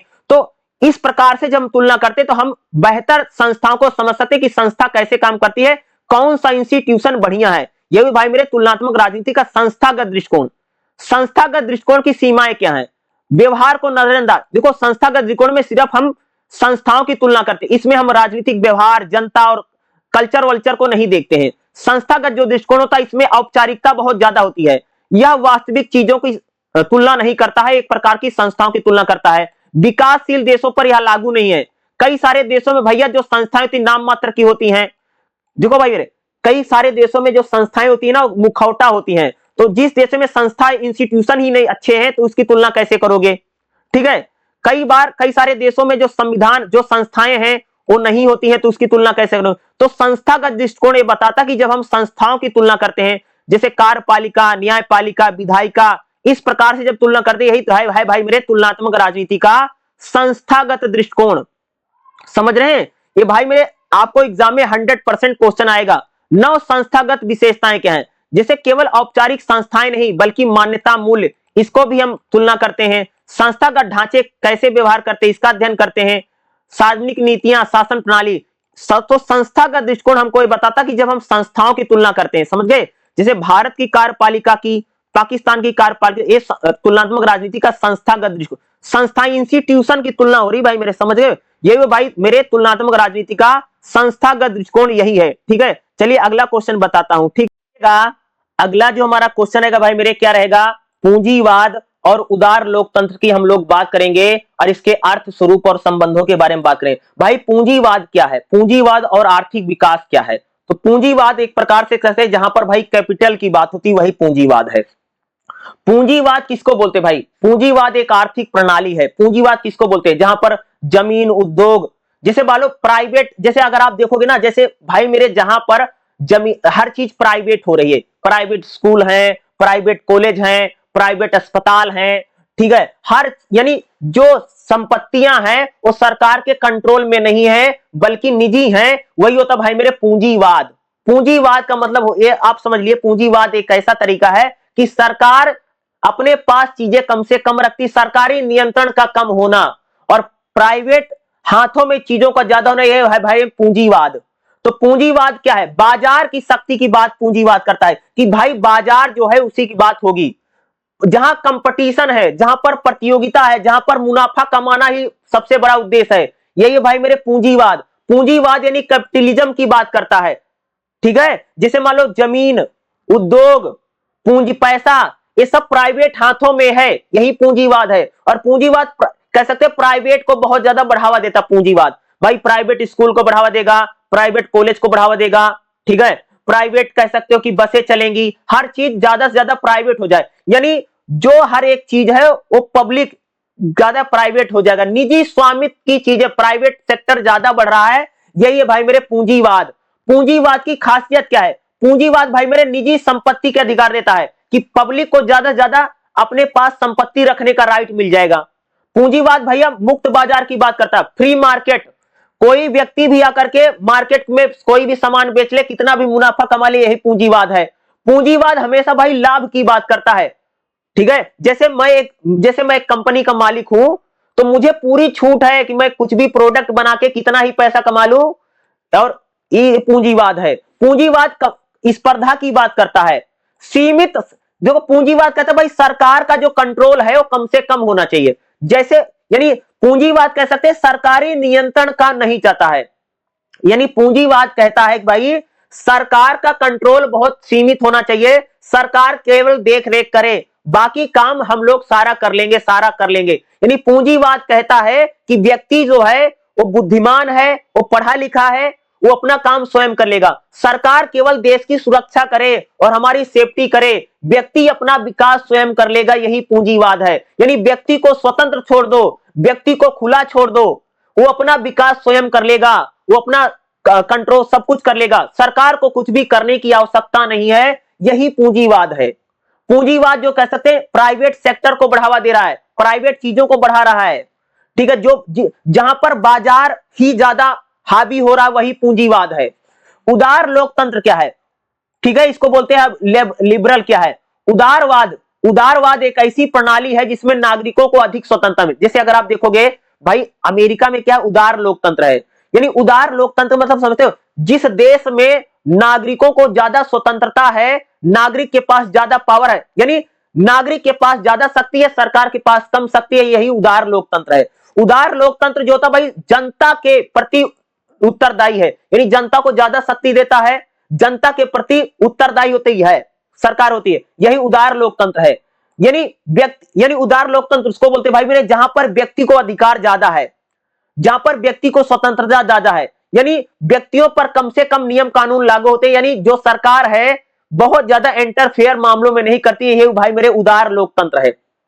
जो पूंजीवाद है उदार लोकतंत्र में भाई मेरे पूंजीवाद हो सकता है, यानी सरकार जो है आम लोगों पर कम से कम नियम कानून लगाती है, वही भाई मेरे उदार लोकतंत्र है। जब सरकार कंट्रोल कम कर दे, वही भाई मेरे उदार लोकतंत्र है, यानी नागरिकों के समर्थन में नियम, भाई नागरिक को ज्यादा पावर है, सरकार के पास कम पावर है, यह उदार लोकतंत्र है। यानी उदार लोकतंत्र में कह सकते हैं कि सरकारी नियंत्रण का कम होना, यह सरकारी प्रभाव का कम होना, यानी राज्य जो है वो अपने पास शक्तियां कम रखता है और जनता को ज्यादा से ज्यादा स्वतंत्रता आजादी देता है, यही उदार लोकतंत्र है। उदारवाद की विशेषता क्या है? जैसे उदारवादी लोकतंत्र होगा ना तो भाई मेरे निष्पक्ष चुनाव होगा, ठीक है, कानून का रूल ऑफ लॉ होगा, व्यक्ति को अधिकार ज्यादा होंगे। उदार लोकतंत्र में कहता कि व्यक्तिगत यानी पब्लिक को पास ज्यादा पावर होगी उदार लोकतंत्र में, बहुदलीय व्यवस्था होगी। उदार लोकतंत्र में जैसे भारत में उदार लोकतंत्र भाई, हमारे यहाँ पर बहुत सारी पॉलिटिकल पार्टियां ना चुनाव लड़ती हैं। उदार लोकतंत्र में क्या होगा, शासन में नागरिकों की सहभागिता, भाई नागरिक जो शासन में ज्यादा से ज्यादा पार्टिसिपेट करेंगे। उदार लोकतंत्र में सत्ता का विभाजन होगा, यानी सारी पावर एक आदमी के पास नहीं, सत्ताएं बटी रही। उदार लोकतंत्र में होता, उदार लोकतंत्र में क्या होता है, निष्पक्ष चुनाव होता है, कानून का शासन होता है, जहां पर नागरिकों को ज्यादा अधिकार है, जहां पर नागरिकों को ज्यादा स्वतंत्रता है, वही है भाई मेरे उदार लोकतंत्र है। ठीक है, यानी लिबरल डेमोक्रेसी उसी को बोलते हैं। अमेरिका में देखो भाई ना, अमेरिका में भाई मेरे अगर किसी को अस्पताल खोलना है, किसी को हॉस्पिटल खोलना है, तो वहां पर लोगों को मौका बहुत मिलता है। भाई अगर आप मान लो भारत में अगर आप हॉस्पिटल खोलोगे या कुछ करोगे ना, तो दुनिया भर का आपको कागजी कार्रवाई खूब करनी पड़ती है, समझे। अमेरिका में ऐसा नहीं करना पड़ता है। तो अमेरिका कैसा लोकतंत्र है, उदार लोकतंत्र है। यानी उदार लोकतंत्र उसको बोलते हैं भाई मेरे जहां पर नागरिकों को ज्यादा यानी सुविधा है, जहां पर सरकार बहुत ज्यादा यानी झमेला नहीं करती है, उदार लोकतंत्र वही है। जैसे तुम अगर स्कूल खोलना चाहते हो तो आराम से जाओ, जमीन खरीदो, स्कूल खोल दो, बहुत ज्यादा लाइसेंस फाइसेंस नहीं बनवाना है। जैसे अगर मैं बात करूं, जैसे मैं एक आदमी हूं भाई मेरे, जैसे मैंने गाड़ी चलाना सीख लिया है और एक छोटी सी ड्राइविंग करके मैं लाइसेंस बनवा ले रहा हूं, ये उदार लोकतंत्र है। लेकिन मालूम मैं अगर ड्राइविंग करना चाहता हूं और मुझे लाइसेंस बनवाने के लिए बहुत सारे टेस्ट देने पड़े, तो यानी मतलब उदार नहीं है, उदार लोकतंत्र नहीं है। आप तो भाई कंट्रोल कर रहे हो जनता को। तो उदार लोकतंत्र में नियम कानून कम से कम होते हैं, जनता को भाई मेरे बिल्कुल फ्री छोड़ दिया जाता है, खुला छोड़ दो। ठीक है, यानी कानून और नियमों का कम से कम होना ही उदार लोकतंत्र है, जहां पर नागरिकों को ज्यादा आजादी है, जहां पर सरकार भाई मेरे कम से कम कानून यानी जहां पर सरकार जो है नागरिकों को कानून नागरिकों पर कम से कम कानून लाती है, वही उदार लोकतंत्र है। जहां पर नागरिक भैया खुला है, स्वतंत्र है, कुछ भी कर सकता है, वो बड़ी कंपनी लगा सकता, बड़ी इंडस्ट्री लगा सकता, खूब पैसा कमा सकता है, ये उदार लोकतंत्र है। सरकार आप पर ऐसा नहीं ज्यादा पैसा कमा लेगा तो भाई सीबीआई भेज देगा, ईडी भेज देगा, ऐसा नहीं करेगा। भाई खूब पैसा कमाओ, खूब धन कमाओ, खूब आगे तरक्की करो, यही उदार लोकतंत्र है।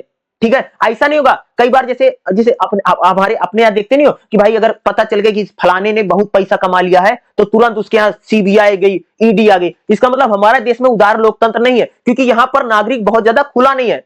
देखते नहीं भाई, अगर आपको स्कूल खोलना है, आपको कॉलेज खोलना, आपको हॉस्पिटल खोलना है, तो पता नहीं कितने आदमी से आपको लाइसेंस लेना पड़ेगा, रिश्वत देनी पड़ेगी, बड़े बड़े लाइसेंस लेने पड़ेंगे, तब आप हॉस्पिटल खोल पाओगे, नहीं कर पाओगे ना। ये इसका मतलब भारत जो है उदार लोकतंत्र नहीं है। अमेरिका में भारत में लोकतंत्र है, लेकिन लिबरल नहीं, उदार नहीं है। उदार मतलब समझते दिल खोल करके स्वागत नहीं करता है। यानी भाई मेरे भारत में अगर आदमी कोई कुछ करना चाहता है तो आप नहीं कर सकते हो, अमेरिका में कर सकते। इसलिए आप लोगों ने देखा होगा ना, बहुत सारा हमारे देश का जो बढ़िया बढ़िया आदमी होता भाई मेरे, जिसके पास पैसा बहुत ज्यादा है, वो सभी लोग भारत को छोड़ के चले जा रहे हैं। क्योंकि अगर आप यहां कुछ करना चाहते तो आप कर नहीं पाओगे, क्योंकि सरकार सरकार कंट्रोल बहुत करती है। जहां पर सरकार का कंट्रोल नागरिक पर बहुत ज्यादा, इसका मतलब उदार नहीं है। जैसे अमेरिका है, वहां पर भाई नागरिक कुछ करना चाहता कर सकता है, समझ गए, यहां पर नहीं कर सकते हो। जैसे अमेरिका में देखा होगा आप लोगों ने, भाई अमेरिका में कह सकते फेसबुक बन गया, गूगल बन गया, वहां का आदमी बना लिया, बड़ी बड़ी वेबसाइट बन गई, क्योंकि वहां लोगों को आजादी है, कुछ कर सकते हो, कुछ बन सकते हो, क्योंकि सरकार आप पर बहुत ज्यादा कंट्रोलिंग नहीं कर रही है। लेकिन भारत में देखोगे तो भाई बहुत बड़ी वेबसाइट कोई बना पाया, कोई फेसबुक बना पाया, व्हाट्सएप बना पाया, या कोई गूगल बना पाया। हम लोग जुगाड़ू आदमी है, सरकार यहां पर कंट्रोल बहुत रखती है। कुछ करना चाहोगे तो तुरंत अधिकारी आ जाएगा, तुरंत पुलिस वाला आ जाएगा और आपको पकड़ के डाल देगा किसी फर्जी कानून में, समझ लो। तो भारत जो है उदारवादी नहीं है। भारत में डेमोक्रेसी तो है, लेकिन लिबरल नहीं है, उदार नहीं। उदार मतलब समझते, जिसका भैया दिल बहुत बड़ा है, ये समझ लो, जिसका हृदय बहुत बड़ा है कि भाई तुम कुछ भी करो, कोई दिक्कत वाली बात नहीं है, ये उदार लोकतंत्र है। अमेरिका एक उदार लोकतंत्र है, भारत लोकतंत्र तो है लेकिन उदार नहीं है। भारत में नागरिक कुछ करना चाहता है, उसको पकड़ के जेल में डाल देगा, झूठे कानून में फंसवा देगा। यहां हमारे यहाँ तो भाई मेरे, अगर कोई ज्यादा पैसा कमा लेगा तो ईडीआई सीबी की रेड पड़ जाएगी, आदमी डरा रहता है कि एक बात बताओ, हमारे देश में आप लोगों ने देखा होगा कि कोई जल्दी बता देंगे मैं कितना पैसा कमा रहा हूं, जल्दी नहीं, आदमी डरते हैं। लेकिन अमेरिका में नहीं डरेगा, क्योंकि वहां सरकार लोगों को बढ़ावा दे रही, भाई पैसा कमाओ, आगे बढ़ो, तरक्की करो।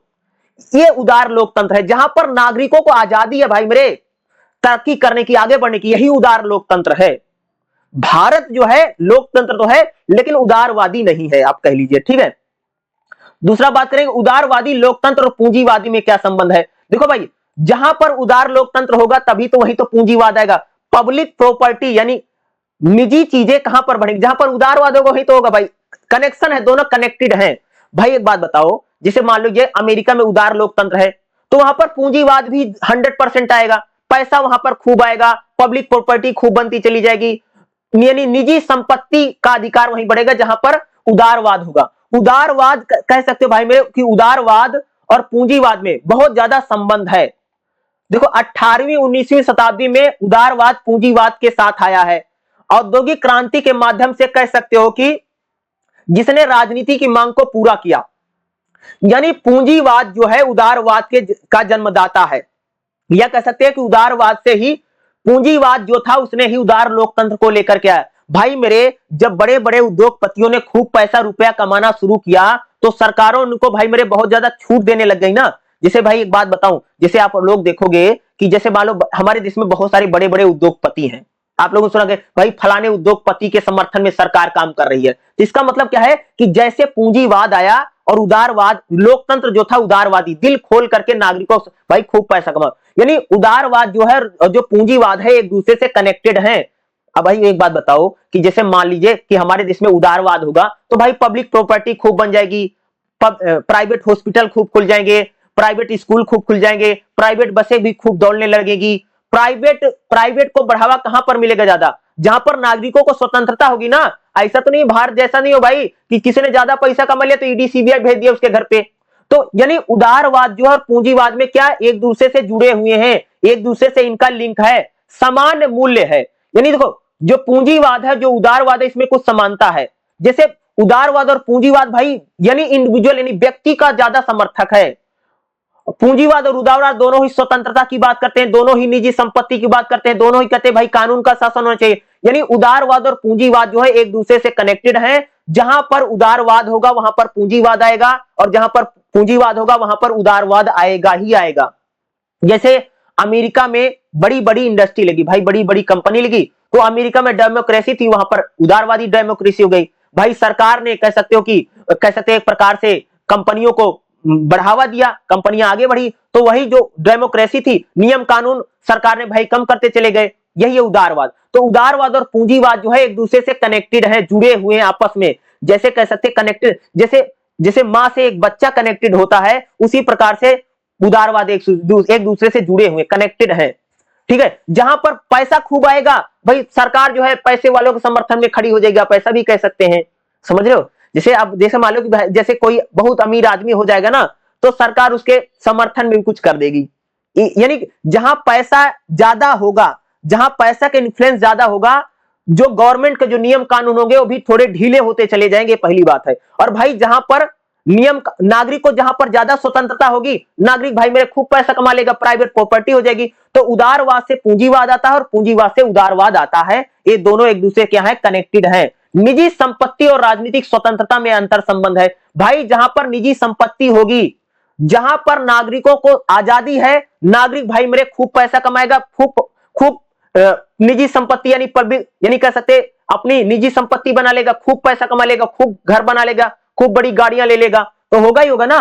उदार लोकतंत्र जो है नागरिकों को स्वतंत्रता देता, आर्थिक स्वतंत्रता देता है।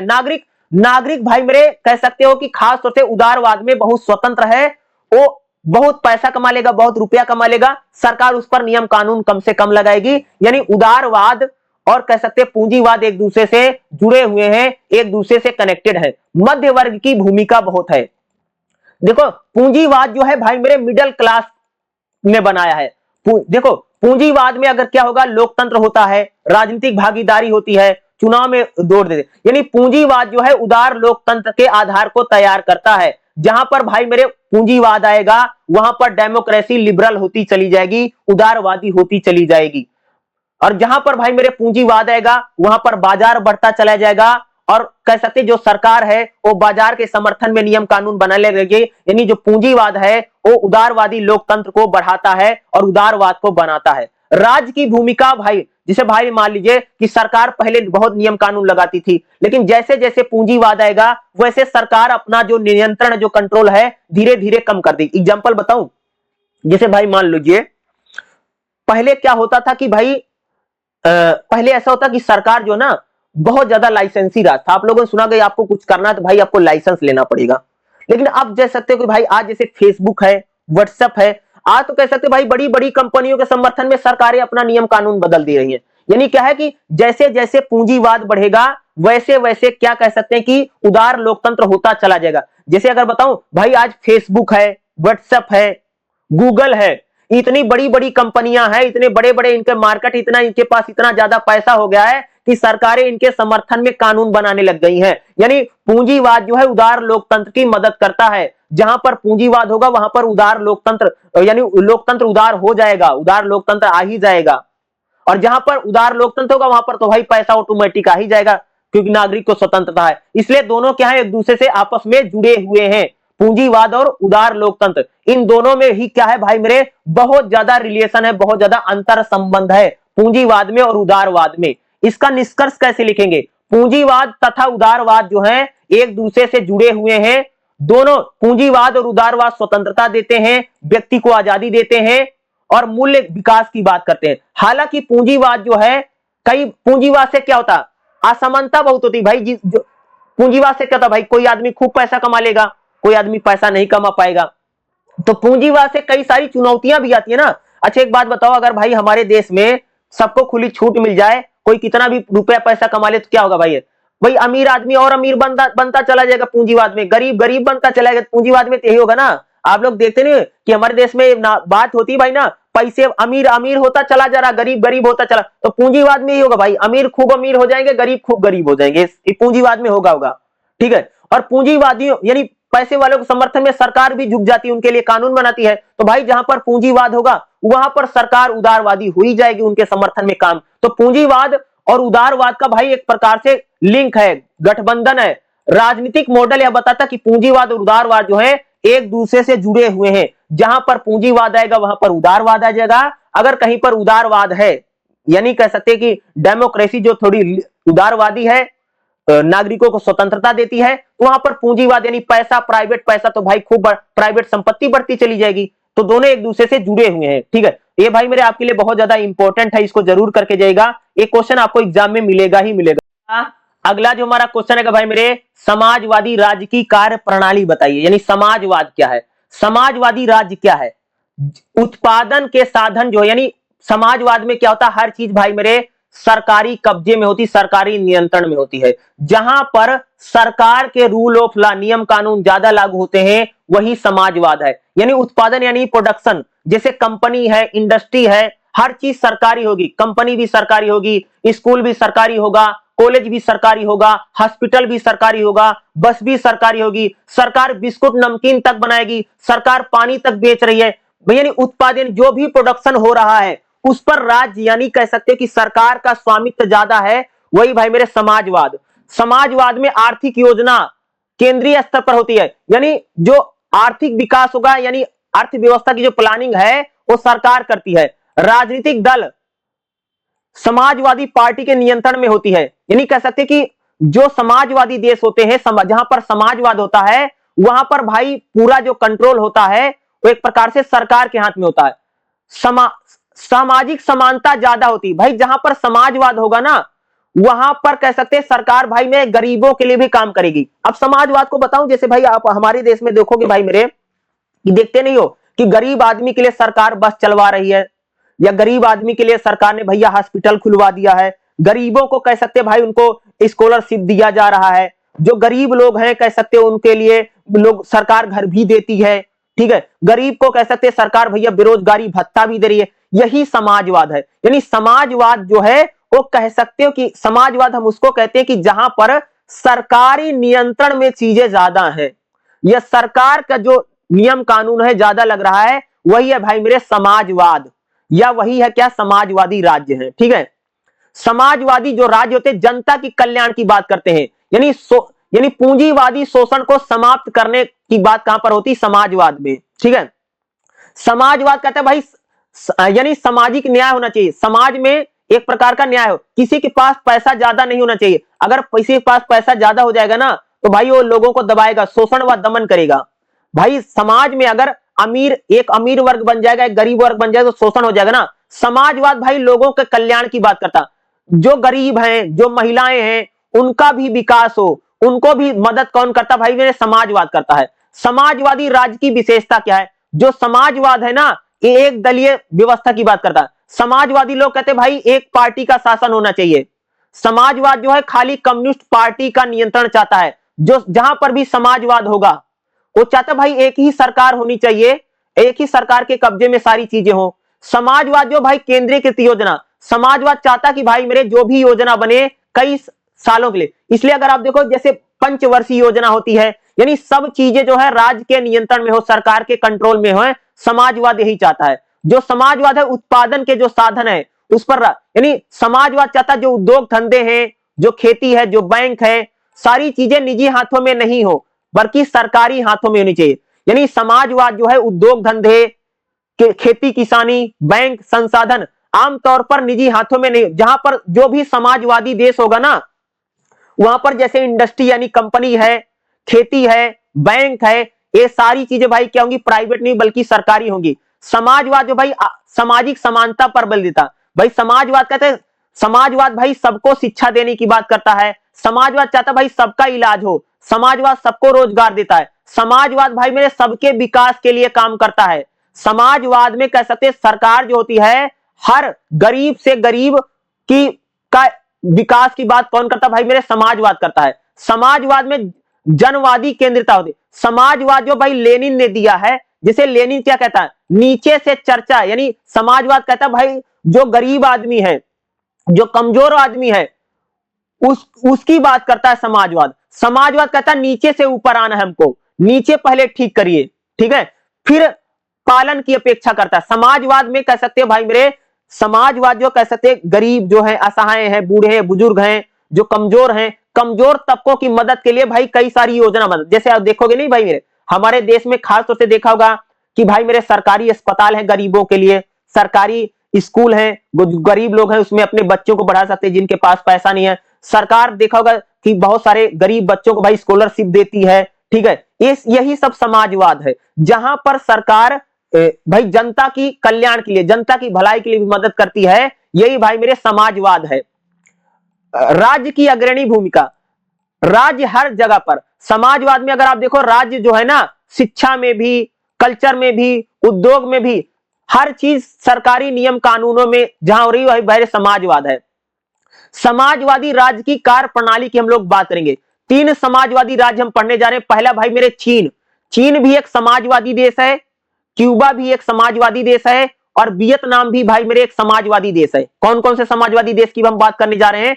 चीन की, क्यूबा की और वियतनाम की। तो समाजवादी देशों की हम क्या करेंगे, यहां पर एक प्रकार से तुलना करेंगे, ठीक है। तो देखिएगा, ठीक है, पीपुल्स रिपब्लिक ऑफ चाइना, यानी चीन का पूरा नाम क्या है, चीन, जो चीन देश है उसको क्या बोला, चीन, इसको चीन बोलेगे भाई, चाइना या चीन बोलिए। तो चीन क्या है, People's Republic of China. China कब बना भाई मेरे, चाइना आजाद हुआ था 1949 में। और चाइना कैसा देश है, एक समाजवादी देश है, ठीक है। जैसे यहां पर राजनीतिक व्यवस्था, चीन में भाई मेरे एक ही पार्टी है। चीन एक समाजवादी देश है जहां पर एक ही पॉलिटिकल पार्टी है, और चीन में जो पार्टी उसका नाम क्या है, चीनी कम्युनिस्ट पार्टी। चीन में सिर्फ एक पॉलिटिकल पार्टी है, क्या है, चीनी कम्युनिस्ट पार्टी। यहां जो है जनवादी केंद्रिता है, यानी इसका मतलब क्या है कि लंबे समय तक चीन में, लंबे समय से कहते हो भाई चीन में कम्युनिस्ट पार्टी की ही सरकार है। राष्ट्रीय जन कांग्रेस वहां तो है लेकिन वो जीतती नहीं है। यानी चीन में अगर आप देखोगे एक ही पार्टी का सिस्टम है, एक ही पार्टी की सरकार है, और उस पार्टी का नाम है चीनी कम्युनिस्ट पार्टी। और चीन कैसा है, कह सकते भाई मेरे समाजवादी देश है। चीन की अर्थव्यवस्था की बात करेंगे। चीन में भाई मेरे 1949 से लेकर के 1978 तक पूरी तरीके से राज्य के कंट्रोल में सारी चीजें थी। 1978 के बाद जो चाइना था उसने समाजवादी बाजार में अर्थव्यवस्था लाया। अब चीन जो है सरकार और बाजार दोनों का कब्जे में चलता है, यानी चीन में भारी उद्योगों पर राज्य का नियंत्रण है लेकिन निजी क्षेत्र की भूमि। भाई चीन में देखोगे ना तो सरकारी कंट्रोल में भी चीजें हैं और पब्लिक सेक्टर को भी मौका मिलता, अब दोनों प्रकार के। पहले तो भाई सारी चीजें चीन में सरकारी कंट्रोल में होती थी 1949 से 1978 तक, लेकिन चीन में 1978 के बाद कानून बदला। अब सरकार जो बड़े बड़े उद्योग धंधे वो सरकारी कंट्रोल में होते हैं, लेकिन जो छोटे मोटे उद्योग धंधे हैं वो प्राइवेट सेक्टर में है। सामाजिक संरचना क्या चीन की भाई मेरे, चीन में गरीबी को हटाने के लिए बहुत सारा काम किया भाई। चीन में गरीबी लगभग खत्म हो चुकी है। चीन में शिक्षा को लेकर के, स्वास्थ्य को लेकर के, तकनीकी विकास भाई चीन में बहुत तेजी से हो रहा है। अगर चीन की बात करेंगे, चीन में भाई सत्ता बहुत मजबूत है। यानी चीन में अगर आप देखोगे आपको लंबे समय से एक ही सरकार दिखाई देगी। चीन में सीमित राजनीतिक स्वतंत्रता है, नागरिकों को बहुत ज्यादा राजनीतिक स्वतंत्रता भाई चीन में नहीं है। चीन में आर्थिक विकास बहुत तेजी से, और चीन में भाई मेरे एक ही पार्टी की सरकार है लंबे समय से। और चीन कैसा देश है, एक समाजवादी देश है। ठीक है, अगला हम समाजवादी देश पढ़ने जा रहे हैं भाई, क्यूबा। क्यूबा एक समाजवादी क्रांति से बना हुआ देश है, 1949 में बना। ठीक है, फिरदे एक थे जिनके नेतृत्व में क्यूबा में कह सकते हो कि समाजवादी क्रांति हुई, जिसके बाद क्यूबा स्वतंत्र हुआ है। तो क्यूबा की राजनीतिक, क्यूबा में एक दलीय समाजवादी गणतंत्र है, यानी क्यूबा में भी भाई एक ही पार्टी है। क्यूबा की जो पार्टी उसका नाम है कम्युनिस्ट पार्टी, एक ही पार्टी है। क्यूबा में एक ही पॉलिटिकल पार्टी है। क्यूबा में राष्ट्रपति होता है, मंत्रिमंडल होता है, नेशनल असेंबली से चलता है। क्यूबा किसके जरिए चलता है, क्यूबा में भाई मेरे राष्ट्रपति होता है, मंत्रिमंडल होता है, नेशनल असेंबली होती है, जनता समिति होती है जिसके जरिए चलता है। क्यूबा की आर्थिक विशेषताओं की अगर हम लोग बात करें, क्यूबा क्या है, राज्य का नियंत्रण भाई सभी चीजों पर है। क्यूबा में स्वास्थ्य, शिक्षा सभी पर सरकार काम करती है। 1991 में कह सकते हैं क्यूबा जो सोवियत संघ से टूटने के बाद आर्थिक संकट में था। क्यूबा में जो पर्यटन है, चिकित्सा है, सभी में कह सकते हैं कि सरकार का कंट्रोल है।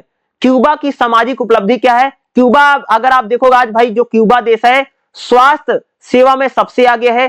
क्यूबा में 100% एजुकेशन है और समाज वहां का बहुत मजबूत है। सीमाएं क्या है, अव्यक्ति और राजनीतिक स्वतंत्रता बहुत कम है भाई। क्यूबा में लोगों को बहुत ज्यादा राजनीतिक आजादी नहीं है, बोलने वाले की आजादी कम है। अमेरिका की प्रतिबद्धता के कारण आर्थिक कठिनाई है भाई। अमेरिका क्यूबा पर बहुत सारा कंट्रोल लगाता, तो क्यूबा एक प्रकार से कह सकते हैं ये भी एक समाजवादी देश है। अगला भाई समाजवादी देश है भाई मेरे वियतनाम।